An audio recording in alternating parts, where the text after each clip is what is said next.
you had mentioned positive training as opposed to, you said harsher or using, I tell you don't use the e-collars? No e-collars, it's all gentle training.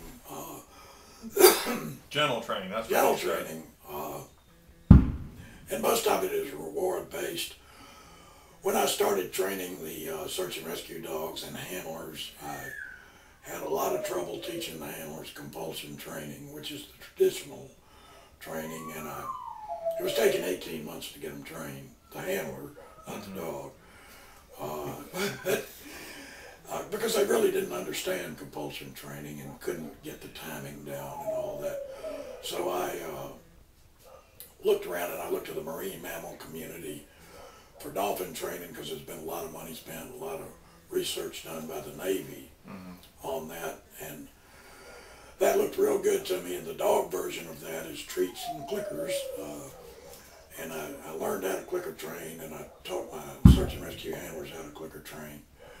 Took them, put them all on an airplane and took them down to a clicker training seminar, and then brought them back and brought in some coaches for them. And it was taking me 18 months. I got it down to 6 months by introducing a better training model. And it works great on duck dogs too.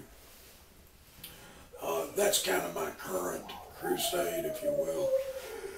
I think we in the retriever training community in this country in general are making training too complicated, too harsh, and we're raising too big a hurdle for the average hunter to go get a dog and train it himself. When he looks at the current complex training methods, he says that's too much for me, and he says I'm not going to do that. And we need to be making it simpler, and we need to be making it more gentle on the dog. And the dolphin training has proved that it's doable and feasible. We just need to change. The horse training community has certainly made that transition to a great degree. They've learned to treat a horse as a prey animal, which it is, and they've devised a lot of gentle training methods that are effective. And we need to do the same thing with a dog. Recognize him as a predator and devise some simple, gentle training methods that are geared toward the predator, that are effective, instead of doing it the way we're currently doing it. And have you done any? I know you've written books and articles in the past. Have you been doing writing on that? Yeah, I'm writing some articles now. I just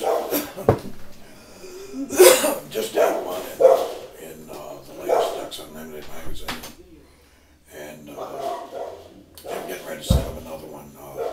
And it's all based on simplifying the behavior models and simplifying the training techniques. Okay. Have you hunted with the Queen? I've not hunted with the Queen, but I have met the Queen. I've hunted with her head keeper and dog trainer, who's an old friend of mine. I had him over to judge a field trial over here some years ago. I have met the Queen. You're ahead of most of us. Well, the Queen sends me a Christmas note every once in a while, which I account to be a great honor. That's a heck of a deal. She's quite the dog aficionado. Oh yeah, she's a great supporter of dogs.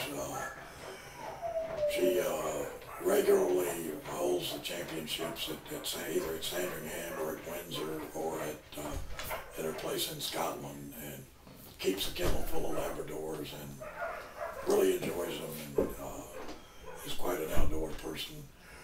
At every championship that I've been to, she's been out there all day, every day, slogging in the rain or the sleet or whatever's there. She's a real trooper and loves them.